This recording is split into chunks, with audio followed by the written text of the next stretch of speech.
Hello and welcome to another Unscripted movie review. I just got out of the cinema after watching Godzilla x Kong: A New Empire. No, the New Empire, or is it A New Empire? And I had a good time with it. I very recently watched the MonsterVerse films for the first time. I thought Godzilla was pretty good until Bryan Cranston's character died and it got a bit boring. Kong Skull Island was really fun. Godzilla King of the Monsters was so boring, and then Godzilla vs Kong, had a really fun time with it. The final act was great. Again though, human characters were a bit boring, apart from Millie Bobby Brown's character and the podcast guy and the guy from Deadpool 2. They were all fun. This film I also liked. It might be a little bit of a step down from Godzilla vs Kong. Like I said, I only found Millie Bobby Brown's side plot with the other characters in that film to be the only interesting human part of it. In this film, Millie Bobby Brown is not in here. Instead, you got the other side human characters that are in Godzilla vs Kong that I didn't care about that much. And then you've also brought the podcaster guy along as well, and his character was just completely ruined in this film. In the first Godzilla vs Kong, he was some fun comedic relief. I felt like he got the right amount of him. In this film, he's in it for way too much. Some of the lines of dialogue he says in this film are just cringeworthy. Yeah, so not great on the human character side of things. But in terms of stuff with Godzilla and in terms of stuff with Kong especially, I think it's just so fun. It might even top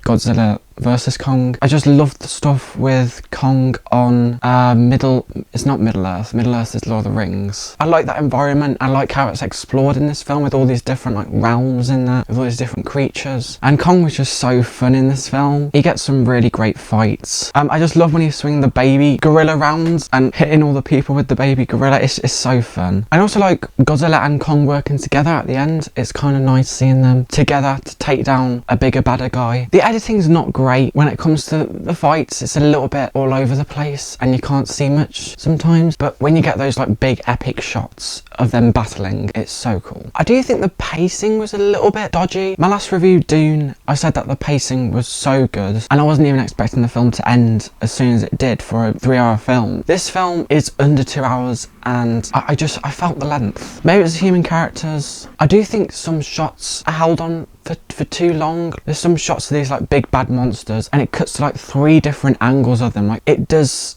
kind of disrupt the pace of the film a little bit. But overall, all the stuff with Kong Godzilla, so fun, so well done. I was going to get into spoilers, but there's not really much to spoil in this film. It's just Godzilla and Kong just teaming up, taking down a bad guy. I thought Scar King was a really good villain, and I like the direction it went in the final act, and I'm excited to see where it leads into the next film. Yeah, so I had a good time with this. I give it like a 6.5 or 7, somewhere around there. I enjoyed it.